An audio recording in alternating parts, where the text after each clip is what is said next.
Good evening बच्चों, beginner analysis centre में आप सबका एक बार फिर से स्वागत है बच्चों। तो आज हम जो सीखने वाले बच्चों उसका नाम है ना प्रत्यावर्ती धारा। प्रत्यावर्ती धारा ये फिजिक्स का जो चैप्टर नंबर बाबू आपका 7 है, जिसमें हम ऑब्जेक्टिव प्रश्नों के बारे में हम लोग सीखेंगे। तो आइए बच्चों, ज़्यादा टाइम वेस्ट ना करते हुए हम लोग टॉपिक की तरफ आगे बढ़ते हैं। तो आइए बातें करते हुए ध्यान से देखिएगा। आप लोग का पहला क्वेश्चन है बच्चों, है ना, प्रत्यावर्ती धारा के वर्गमाद मूल मान होता है ना। प्रत्यावर्ती धारा के वर्गमाद मूल मान होता है। तो बाबू आपको पता है कि प्रत्यावर्ती धारा का वर्गमाद मूल मान IRMS को कहते हैं। किसको कहते हैं? IRMS को। और IRMS बराबर होता है I0 बटा में √2। आपको पता है, जैसा कहा था हमने वैसा लिख दिया। अब ऑप्शन की बात करते हैं। शिखर मान का 2 गुना होता है। तो सबसे पहले आपके मन में यह सवाल आएगा कि शिखर मान क्या होता है। तो बाबू मेरे I0 को शिखर मान कहते हैं। शिखर मान, ठीक है बच्चों, I0 क्या कहते हैं? शिखर मान कहते हैं। देखिए बाबू, अगर यहां देखोगे कि क्या ये आपको लग रहा है कि 2 गुना है? क्या I0 के पहले 2 आया हुआ है? क्या जवाब है? नहीं आया हुआ है। और नहीं आया हुआ है बच्चों, इसलिए ये I0 जो होगा बच्चों 2 गुना नहीं होगा, यानी ऑप्शन क्या हो गया? इनकरेक्ट हो गया। इसमें आपको कोई दिक्कत? आगे अगर बात करते हैं बाबू, ध्यान से देखिएगा। शिखर मान कहा था, क्या I0 बटा में 2 है? क्या जवाब है? नहीं है। और नहीं है बच्चों, यानी ऑप्शन नंबर 2 भी आपका गलत हो जाएगा। क्या IRMS, ये जो I0 है बच्चों, क्या IRMS के बराबर है? क्या बताइए तो? ये भी नहीं है, यानी ऑप्शन नंबर आपका 3 भी इनकरेक्ट है। लेकिन यहां से अगर देखें बच्चों, तो IRMS बराबर अगर हम देखने की कोशिश करें बच्चों, तो हमारा IRMS बराबर 1 बटा में √2 इंटू I0 लिख सकते हैं इसको। ठीक है, इसका मतलब क्या है बच्चों कि option number D is correct. उम्मीद करता हूं बच्चों आप सबको समझ में आया होगा। आगे अगर बात करें बाबू दूसरे प्रश्न की, तो आइए बातें करते हैं। प्रत्यावर्ती धारा परिपथ में निम्न में से किसके किसके लगे होने पर धारा वोल्टता से, है ना, कला में आगे होती है ना। कला में क्या होती है? आगे होती है। कला का मतलब होता है थीटा। तो बाबू आपको एक चीज बता दे, देखिए धारा, ठीक है, क्या होगा? धारा C होगा तो आगे होगा। धारा क्या होगा? देखिए धारा, देखिए यो क्या है कि इसमें धा है और इसमें भी क्या है? धा है। और धा दोनों सेम रहेगा। समझ आए? अगर धा दोनों सेम रहेगा, देखिए I से विद्युत धारा और C से धारिता अगर समान अगर रहेगा तो इसका मतलब 90 अंश आगे होगा। क्या होगा? आगे होगा। यानी समान रहेगा तो आगे होगा, इसमें कोई दिक्कत है ना। लेकिन धारा होगा और ये देखिए वो धारा है तो क्या होगा? आगे होगा, इसमें कोई दिक्कत है ना। अब देखिए सिंपल सी बात है, धारा आगे होगा, है ना। अब देखिए इसमें 3 ऑप्शन है ना। प्रतिरोध, धारा आगे हुई तो समझ गए। देखिए I और R रहेगा तो समान होगा। I और R रहेगा तो क्या होगा? समान होगा, याद रखिएगा। और क्या हो जाए बच्चों? I और L रहेगा। देखिए I का मतलब विद्युत धारा है, ठीक है, और L का मतलब क्या है? स्वप्रेरण, है ना। डिफरेंट रहेगा तो 90 अंश पश्चगामी, है ना। फिर से सुन लीजिएगा। देखिए दोनों में धा से धारिता और धा से क्या बच्चों? धारा। अगर दोनों में धा रहेगा, समझ में आएगा, तो 90 अंश अग्रगामी, समझ में आएगा नहीं है। और समान नहीं रहेगा तो 90 अंश पश्चगामी, समझ में आएगा नहीं है। इसमें कोई दिक्कत? और बाबू क्या हो जाएगा? लेकिन अगर R रहेगा, प्रतिरोध रहेगा, सब धार नहीं रहेगा, खाली ध रहेगा, प्रतिरोध, क्या बच्चों? प्रतिरोध, खाली ध रहेगा तो समान कला में, खाली ध रहेगा तो समान कला में, धा रहेगा तो अग्रगामी और धार नहीं रहेगा तो पश्चगामी। इसमें आपको कोई दिक्कत? याद करने का बच्चों तरीका है ना। अगर मान लीजिए इस प्रकार से अगर आपको समझ नहीं आया तो इसका दूसरा तरीका भी है, मैं, है ना, इसको इक्वेशन से लिख के बताऊंगा। देखिए V बराबर V0 sin ओमेगा t, ये आपका इक्वेशन है, वोल्टेज समीकरण है आपका ये, है ना। अब यहाँ पर धारा की अगर बात करेंगे तो I0 sin omega t plus का π/2, ऐसा समीकरण होता है। तो मैं यहाँ पर बताऊं किसके लिए होता है? तो संधारित्र के होता है। तब इस प्रकार की आपको चीजें याद करनी पड़ेगी। और हम चाहते हैं बच्चों का आपको याद करने की बिल्कुल जरूरत ना पड़े। सिंपल सी बच्चों क्या है, अगर धा है ना, धा है, दोनों में विद्युत धारा है और क्या आ जाए बताइए, जल्दी से धारिता आ जाए, दोनों क्या हो जाएगा? 90 समान आएगा तो 90 अग्रगामी, खाली ध आएगा, खाली ध, प्रतिरोध, समझ में आएगा? खाली ध आएगा। इसका मतलब क्या बच्चों बताइए जल्दी से? समान कला में होंगे। क्या होंगे? समान कला में। और ध नहीं आएगा, इसका मतलब क्या हो गया? जल्दी बताइए। विपरीत कला में, यानी पश्चगामी। कौन सा गामी? पश्चगामी, यानी माइनस हो जाएगा। यानी अगला क्वेश्चन ये इसी पर आधारित है बच्चों। आइए देख लेते हैं इसको भी। देखिए प्रत्यावर्ती धारा की कला वोल्टता की कला से π/2 कोण, यानी आप कह सकते हो, कला भी कह सकते हो, है ना, से पीछे रहती है जब परिपथ में, है ना। आप यहीं से बता दीजिए, मैंने क्या बोला? पश्चगामी बोला ना। क्या बोला? पीछे रहती यानी पश्चगामी बोला। पश्च कब होगा बताइए तो, जब धा ना आए, ध चाहे धा ना आए तो क्या होगा, किसमें धा या ध नहीं आता है, स्वप्रेरकत्व में। किस बच्चों, स्वप्रेरकत्व में। इसलिए कौन सा ऑप्शन हो जाएगा, जल्दी से कमेंट कर दीजिए जल्दी से। चलिए क्या है बच्चों, है ना, option number B is correct. और इसमें अगर हम बात करें option number C is correct. ठीक है बच्चों, है ना। देखिए इसमें अगर कोई दिक्कत है तो कमेंट लगातार करते रहिएगा, ठीक है। आगे बात करते हैं, बहुत ध्यान से देखिएगा। अगर हम यहां से बात करें CW का मात्रक है तो पहले हमको ये जानना होगा बच्चों कि CW आखिर आता कहां से है। ठीक है बच्चों, आइए बातें करते हैं, बहुत ध्यान से सुनिएगा, है ना। XC बराबर 1/c ओमेगा। और बच्चों XC को आपको पता होगा कि हम लोग क्या कहते हैं, प्रतिघात कहते हैं। क्या कहते हैं, प्रतिघात कहते हैं। ठीक है, यानी प्रतिघात होके, चाहे प्रतिरोध होके, चाहे प्रतिबाधा होके, है ना, सबका मात्रक एक ही होता है जिसका नाम है ओम। क्या बच्चों, ओम, है ना। इसमें आपको कोई दिक्कत है, जल्दी से कमेंट कर दीजिए वो खटाक से एकदम।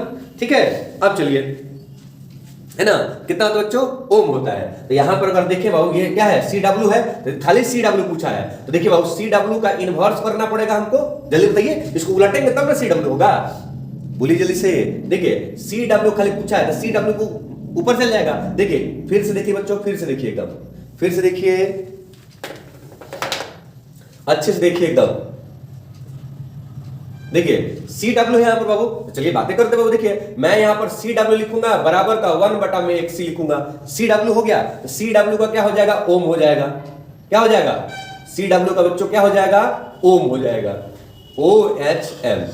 ठीक है, अब देखिए इसको इधर लेकर इसको इधर लेकर आ जाएंगे, ये कहां चल जाएगा, ऊपर चल जाएगा। तो ऊपर जाएगा तो क्या हो जाएगा, MHO, क्या हो जाएगा, महो। क्या हो जाएगा बच्चों, महो। यानी CW का मतलब क्या हो जाएगा बच्चों, महो। क्या हो जाएगा, महो। आइए बच्चों आगे की तरफ बात करते हैं, ध्यान से देखिएगा। परिपथ में संधारित्र, ठीक है, परिपथ में संधारित्र। अब देखिए बाबू सिंपल सी है ना, इसके भी तरीके हैं याद करने के, ध्यान से सुनिएगा। कहने का मतलब क्या हो, जिससे आगे रहेगा वो धारा, जो आगे रहेगा धारा बहने देगा, जो पीछे रहेगा धारा नहीं बहने देगा। इसमें कोई दिक्कत, जो आगे रहेगा धारा बहने देगा, जो पीछे रहेगा धारा नहीं बहने देगा। तो हमने अभी आपको बताया कि प्रत्यावर्ती धारा से जिसमें अगर संधारित्र होता है तो 90 अंश आगे होता है, और आगे होगा तो बच्चों धारा को बहने देगा, और 100 प्रेरकत्व रहेगा तो धारा को क्या बहने नहीं देगा, रुक देगा। इसमें आपको कोई दिक्कत। इसलिए बच्चों परिपथ में संधारित्र क्या करेगा, प्रत्यावर्ती धारा को गुजरने देता है, ये ऑप्शन नंबर पहला है ना। धारा को रोक देता है, ऑप्शन नंबर दूसरा है। तीसरा है दिश धारा को गुजरने देता है, प्रत्यावर्ती धारा को रोक देता है और दिश धारा को गुजरने देता है। ऐसा इसने पूछ रखा है, समझो मैंने क्या बोला। देखिए ये पूरा समीकरण ही प्रत्यावर्ती धारा के लिए हम लोग पढ़ रहे हैं। तो धारिता जो होता है बच्चों, धारिता समझ में नहीं है, 90 अंश क्या होता है, आगे होता है। 90 अंश क्या होता है, यानी जो हमारा क्या बोलते हैं बच्चों, विभवांतर जो होता है यानी जो वोल्टेज होता है, उससे धारा जो होती है 90 से अग्रगामी होती है, और अग्रगामी के कारण धारा बहने देता है। क्या करता है, धारा बहने देता है। उम्मीद करता हूं आप सबको समझ में आया होगा, यानी प्रत्यावर्ती धारा को गुजरने देगा, है ना। यानी इसके कारण हमारा option number A is correct बच्चों। अगर कोई दिक्कत हो लगातार कमेंट करिएगा। चलिए बच्चों आगे देखते हैं, अगला प्रश्न है हम लोगों का शीर्ष धारा, यानी है ना शिखर मान, धारा का शिखर मान को शीर्ष धारा कहते हैं बच्चों, जिसको I0 से सूचित किया जाता है, और वर्ग माध्य मूल्य मान धारा, है ना, में संबंध होता है। तो बच्चों आप लोग पढ़े होंगे IRMS, यानी धारा का वर्ग माध्य मूल्य मान, ठीक है, बराबर बच्चों I0 बटा में √2 होता है। ठीक, ये आप जैसा कि मैंने पीछे आपको बता चुका है। ठीक है, आगे अगर बात करते हो ध्यान से देखिएगा, आपको इसके बराबर पूछा जा रहा है, यानी I0 के बराबर, है ना, I0 के बराबर IRMS कितना होता है। तो बच्चों यहां पर I0 को यहां पर अगर छोड़ते हैं, √2 को अगर इधर लेके जाएगा मल्टीपल है बच्चों, तो √2 IRMS, यानी ये आपका वैल्यू होगा बच्चों। और ऑप्शन में से देख लीजिए कौन सा ऑप्शन करेक्ट है, तो option number A is correct. उम्मीद करता हूं समझ में आया होगा। आगे की तरफ अगर बच्चों हम लोग बात करें, देखिए प्रत्यावर्ती धारा की शिखर वोल्टता 440 वोल्ट है। प्रत्यावर्ती धारा की शिखर वोल्टता, यानी शिखर का मतलब बच्चों क्या होता है, I0, ठीक है, जिसकी आभासी वोल्टता, और आभासी कहले हम, या फिर धारा का वर्ग माध्य मूल धारा अगर वोल्टेज कहले, है ना। तो ये समीकरण जो होता है बच्चों V0 बराबर VRMS बराबर V0 बटा में √2 होता है। VRMS बराबर V0 बटा में √2 होता है। तो 440 बटा में √2 लिखोगे बच्चों, और इसको हम लोग 2 गुना 220 लिख सकते हैं बच्चों, और बटा में √2 है तो ये √2 से √2 कट जाएगा तो √2 बचेगा। तो 220 रूट 2 आंसर होगा। क्या होगा बच्चों? 220 रूट 2 आंसर होगा। नहीं बच्चों, देखते हैं option number C is correct. उम्मीद करता हूं आप सबको समझ में आया होगा। आगे अगर बात करते हैं वो ध्यान से देखिएगा, ये आपका कॉन्सेप्चुअल क्वेश्चन है और बहुत ही आसान है ना। डायनेमो की कार्यप्रणाली किस सिद्धांत पर आधारित होती है? डायनेमो की कार्यप्रणाली किस सिद्धांत पर आधारित होती है बाबू? तो विद्युत चुंबकीय प्रेरण पर। किस पर बच्चों? विद्युत चुंबकीय प्रेरण पर होती है। आगे क्वेश्चन की अगर हम बात करें तो ध्यान से देखिए बाबू, एलसीआर परिपथ में विद्युत अनुनाद होने के लिए आवश्यक होता है। एलसीआर परिपथ में विद्युत अनुनाद होने के लिए जो आवश्यक शर्तें होती है बच्चों, XL बराबर XC होता है। XL बराबर कितना होता है? XC होता है, यानी प्रतिघात, स्वप्रेरकत्व का प्रतिघात और किसका बच्चों? संधारित्र का प्रतिघात, दोनों आपस में क्या होते हैं? बराबर होते हैं अनुनाद की स्थिति में। जब बराबर होते हैं बच्चों तो इनकी अगर हम बात करें तो XL बराबर बच्चों होता है ओमेगा L और XC बराबर होता है 1/में ओमेगा C। तो बच्चों आप देख सकते हो यहां पर option number A is correct. इसमें आपको कोई दिक्कत? आगे की तरफ अगर क्वेश्चन की हम बात करें बाबू तो ध्यान से देखिएगा।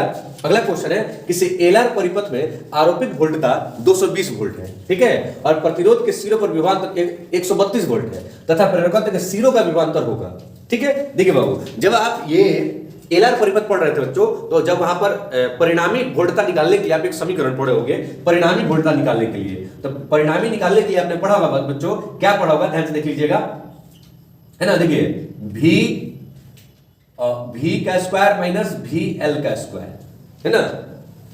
देखिए क्या है बच्चों? देखिए L और R है तो VR का स्क्वायर माइनस क्या बच्चों? VL का स्क्वायर, यानी प्रतिरोध के सिरों का विभवांतर और क्या बच्चों? जल्दी बताइए, स्वप्रेरकत्व के सिरों का विभवांतर, है ना, के अंतर के स्क्वायर जो होता है वो परिणामी वोल्टता के बराबर होता है। अब बच्चों इसको अगर हल करेंगे हम लोग, देखिए 220 का स्क्वायर माइनस का कितना है बच्चों? 132 का स्क्वायर हो जाएगा। जब इसको अगर आप लोग हल करिएगा बाबू, है ना, तो पूरा हल करिएगा तो इसका स्क्वायर 22 का स्क्वायर क्या होता है? जल्दी बताइए तो 484 484 पर 2 को 0 हो जाएगा, यानी 48400। कितना बच्चों? 48400 और 132 का स्क्वायर करिएगा तो लगभग आपका 17424 आएगा। 17424 आएगा। जब दोनों का अंतर निकालिएगा तो 30976 और जब डिफरेंस करके पूरा अगर इसका रूट हल करिएगा तो 176 आएगा। कितना आएगा? 176 लगभग आएगा। हमारे बच्चों ऑप्शन नंबर क्या हो जाएगा? बी इज करेक्ट, है ना। आगे अगर हम बात करें वो ध्यान से देखिएगा, किसी एलसीआर श्रेणी परिपथ के लिए, एलसीआर श्रेणी परिपथ के लिए 3 ओम, है ना बच्चों, आर जो है 3 ओम है, एक्सएल जो है 11 ओम है और एक्सी बराबर कितना है? 7 ओम है। तो परिपथ की प्रवेशता यानी जेड यानी प्रतिबाधा होगी। समझ में बाबू? आगे देखिए, अगर प्रतिबाधा की अगर हम बात करते हैं तो 1 में आर स्क्वायर प्लस का एक्सएल माइनस का एक्सी का स्क्वायर का अंडर रूट होता है बच्चों। अब जब इसको हल करेंगे बाबू, देखिए यहां पर अगर आप इसको हल करने की कोशिश करोगे तो कितना हो जाएगा? 1 का 1 बटा में आर का स्क्वायर 3 का स्क्वायर 9 प्लस का एक्सी माइनस एक्सएल यानी 11 माइनस 7, 11 माइनस 7 कितना हो जाएगा? 4 हो जाएगा। और 4 का स्क्वायर कितना हो जाएगा बच्चों? 16 हो जाएगा। 16 9 कितना होता है? 25 होता है। और 25 का रूट निकालेंगे तो 1 बटा में कितना आ जाएगा बाबू? 5 आ जाएगा, यानी 1 बटा में 5 महो, 1 बटा में 5 महो। इसमें कोई दिक्कत बाबू? सॉरी, ये नहीं होगा बच्चों। ऑप्शन नंबर आपका B is correct. Option number B is correct. उम्मीद करता हूं आप सबको समझ में आया होगा। चलिए बच्चों, तो प्रश्नों के सिलसिले में अब हम लोग आगे की तरफ बात करते हैं। आगे जैसे भी बात करते हैं तो क्वेश्चन नंबर आता है बच्चों 12 की अगर हम बात करते हैं तो एसी प्रत्यावर्ती धारा समीकरण में, एसी मतलब क्या है बच्चों?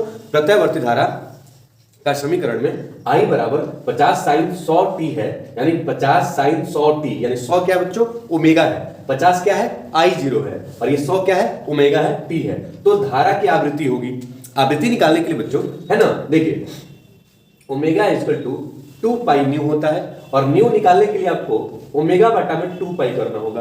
तो बाबू आप जानते हो कि अब जब हम धारा समीकरण लिखते हैं तो I बराबर I0 साइन ओमेगा टी होता है। क्या होता है? Omega T. और यहाँ ओमेगा ना देकर कितना दिया है? 100 दिया है बच्चों, इसलिए ओमेगा का मान यहाँ पर कितना है? 100 है। तो हम यहाँ पर बच्चों अगर 100 भरते हैं बता में 2 पाई तो 2 से 50 बार में कट जाएगा, यानी 50 पाई, यानी 50 बटा में पाई आएगा। उम्मीद करता हूं समझ में आया होगा। तो ऑप्शन नंबर क्या हो जाए बच्चों? B is correct.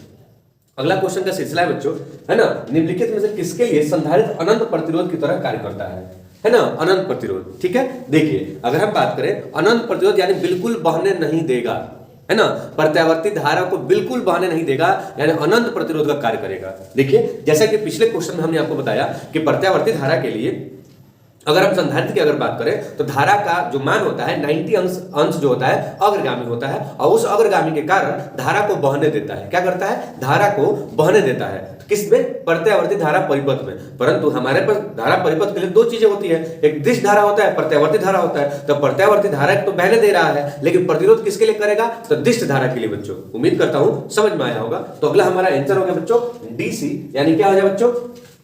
ये डीसी के लिए कार्य नहीं करता है, अनंत प्रतिरोध की तरह कार्य करता है। इसमें आपको कोई दिक्कत? आगे अगर बात करो, अगला क्वेश्चन है कॉन्सेप्चुअल क्वेश्चन है आपका। देखिए, ट्रांसफार्मर विद्युत ऊर्जा का ऊष्मा में रूपांतरण कहा जाता है। यानी ट्रांसफार्मर जब हम यूज करते हैं बच्चों, तो उसमें क्या होता है कि विद्युत ऊर्जा को रूपांतरित करने के लिए इसमें से कौन सी हानि का प्रयोग किया जाता है, किसके रूपांतरण का कार्य किया जाता है बच्चों? देखिए, कॉपर हानि की अगर बात करें तो कॉपर हानि यानी ताम्र हानि क्या करता है बच्चों? विद्युत ऊर्जा को उसमें रूपांतरण करता है। क्या करता है? विद्युत ऊर्जा को उसमें रूपांतरण करता है। ठीक है, यानी हमारा ऑप्शन नंबर क्या होगा बच्चों?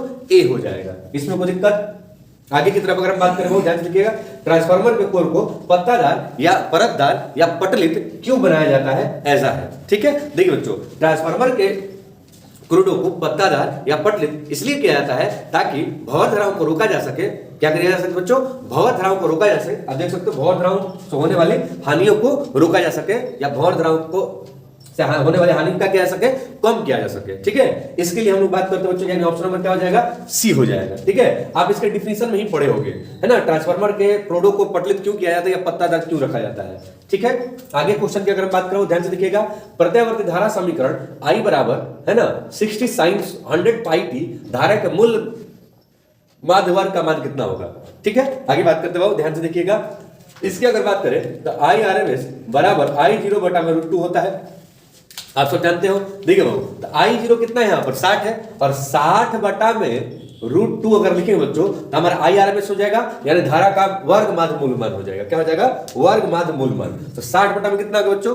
2 आ गया, यानी ऑप्शन नंबर क्या होगा बच्चों? बी इज करेक्ट हो गया। आगे अगर हम बात करें, वो ध्यान से देखिएगा, एक पूरे चक्कर में प्रत्यावर्ती धारा का है ना माध्यमान, है ना, एक पूरे चक्कर में प्रत्यावर्ती धारा का माध्य मान कितना होता है, यानी औसत मान कितना होता है। तो आइए बच्चों बातें करते हैं, ध्यान से देखिएगा। जब यहां अगर देखें, देखिए पूरे चक्कर के लिए, तो यहां के लिए इस प्रकार से, और ये हमारा, इसमें कोई दिक्कत? देखिए बाबू, तो इसके लिए अगर बात करें, यहां पर हमारा I0 होता है, या I0 बटा में 2 होगा, और यहां आ जाएंगे है ना, तो माइनस का I0 बटा में 2 होगा।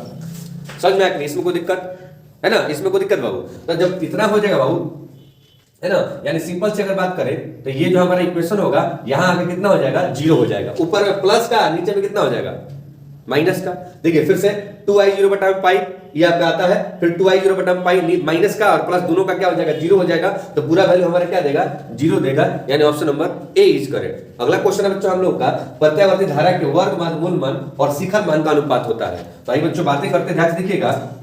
IRMS वर्ग मान, मूल मान, ठीक है, और इसका मान बोले बाबू, देखिए वर्ग मान, मूल मान कितना होता है? I0 बटा में √2। ठीक है, इसमें कोई दिक्कत? तो हम आपको बोला गया है कि प्रत्यावर्ती धारा के शिखर मान का, अगर शिखर मान की अगर बात करो, देखिए तो I0 बटा में IRMS, इसकी अगर वैल्यू भरने चाहे तो I0 बटा में कितना हो जाएगा?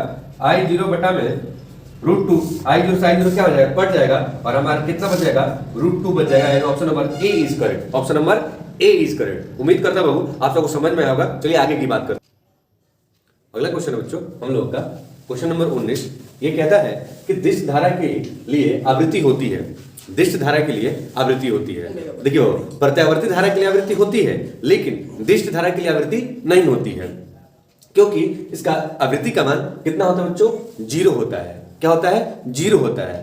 अब देखिए क्यों 0 होता है, इसका जवाब अगले क्वेश्चन में है। ध्यान से देखिएगा, दिश धारा के लिए आवर्तकाल कितना होता है? तो आवर्त, देखिए आवृत्ति अगर बाबू 0 होगा तो आवर्तकाल कितना होना चाहिए? क्योंकि आप देखिए, अगर ध्यान से देखिएगा बच्चों, है ना, आवृत्ति बराबर 1 बटा में टी होता है। आपको पता है, समझ में आ गई है? अगर मैं टी को उधर भेजूं तो टी बराबर 1 बटा में न्यू हो जाएगा, और 1 बटा में 0, यानी किसी भी संख्या को 0 से डिवाइड करते हैं बच्चों, कितना आंसर आता है बताइए? इनफाइनाइट। क्या आता है? इनफाइनाइट, यानी अनंत, यानी हमारा ऑप्शन नंबर क्या होगा? बी होगा। आवर्तकाल चूंकि अनंत होता है, आवर्तकाल चूंकि अनंत होता है, इसलिए दिश धारा की आवृत्ति का मान कितना होता है बच्चों? 0 होता है। उम्मीद करता हूं समझ में आया होगा। आगे की तरफ बात करते हैं, ध्यान से देखिएगा। प्रत्यावर्ती वोल्टेज स्रोत का संकेत है।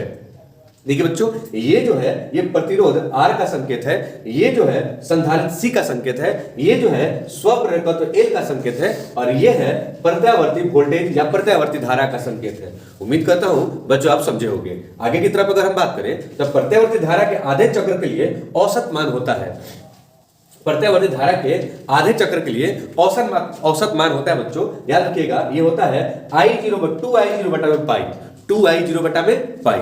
अगला इसी पर आधारित सेम टू सेम क्वेश्चन बच्चों, देख सकते हो आप, सेम टू सेम क्वेश्चन है, लेकिन ये पॉइंट में दिया गया है। ठीक है, जब पाई का वैल्यू भर के आप इसमें डिवाइड करोगे बच्चों, तो आपका ऑप्शन नंबर जो ए है वो आएगा, और यानी आपका option number A is correct. यानी इस प्रकार से औसत मान के रूप में पूछे इस प्रकार से बताओगे 2I0 बटा में पाई, और या तो इस प्रकार से भी बता सकते हो। दोनों एक ही क्वेश्चन है, आंसर का वैल्यू अलग अलग है, लेकिन दोनों वैल्यू समान ही है। ठीक है, आगे की तरफ बच्चों अगर हम बात करें तो अगला क्वेश्चन है, दिश धारा के लिए प्रयुक्त अमीटर के द्वारा प्रतिवर्ती धारा नहीं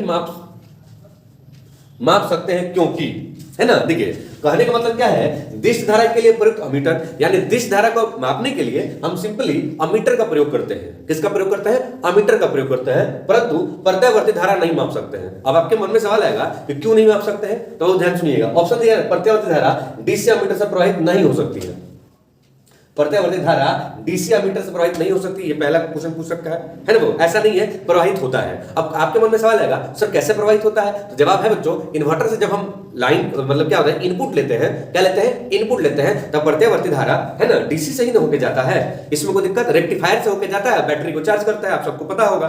ठीक है, यानी ये पहला ऑप्शन था हमारा इनकरेक्ट है। अब दूसरा अगर हम बात करें पूर्ण चक्र के लिए, है ना, इसका माध्य मान क्या हो जाता है? शून्य हो जाता है, तो बात सही है ना। अगर प्रत्यावर्ती धारा क्यों नहीं माप सकते हैं? क्योंकि आधे चक्र के लिए माप लेंगे, लेकिन अगले आधे चक्र के लिए जाएंगे तो हमारा वैल्यू कितना हो जाएगा? 0 हो जाएगा, और इसीलिए हम अमीटर की सहायता से प्रत्यावर्ती धारा को नहीं माप सकते हैं। उम्मीद करता हूं समझ में आया होगा। आगे की तरफ अगर हम बच्चों बात करते हैं, अगला क्वेश्चन है हम लोगों का 25 क्वेश्चन नंबर, प्रत्यावर्ती धारा का आरएमएस मान 10 एम्पीयर है, यह 12 ओम प्रतिरोध से गुजरता है, तो प्रतिरोध का अधिकतम विभवांतर कितना होगा? तो आइए बच्चों बातें करते हैं, ध्यान से देखिएगा। अगर हम यहां से बातें करें, देखिए आईआरएमएस दे रखा है बच्चों, आईआरएमएस कैसे निकलता है जल्दी बता दीजिए, है ना, I0 बटा में √2। तो यहां से बच्चों अगर निकालोगे तो I0 बराबर आईआरएमएस का वैल्यू दे रखा है, तो यहां से I0 आएगा, क्या आएगा? I0, तो 10√2, और प्रतिरोध का मान आप देख सकते हो 12 दिया होगा बाबू, तो भी अगर निकालना है बच्चों, क्या निकालना है? भी निकालना है। मैं यहां दिखा देता हूं बच्चों, क्योंकि आपको दिक्कत ना हो जाए। देखिए भी निकालना है तो क्या हो जाएगा? I0 into R, I0 into R, तो I0 का वैल्यू कितना होगा? 10√2 इंटू R का वैल्यू कितना हो जाएगा? 12, और इसको मल्टीप्लाई करेंगे 120√2, 120√2। अब देखिए बच्चों, अब ये 120√2 को अगर हल करिएगा तो मे भी आपका ये ऑप्शन नंबर सी 169.98 आ जाएगा। ठीक है, 169.98, है ना। उम्मीद करता हूं आप सबको समझ में आया होगा।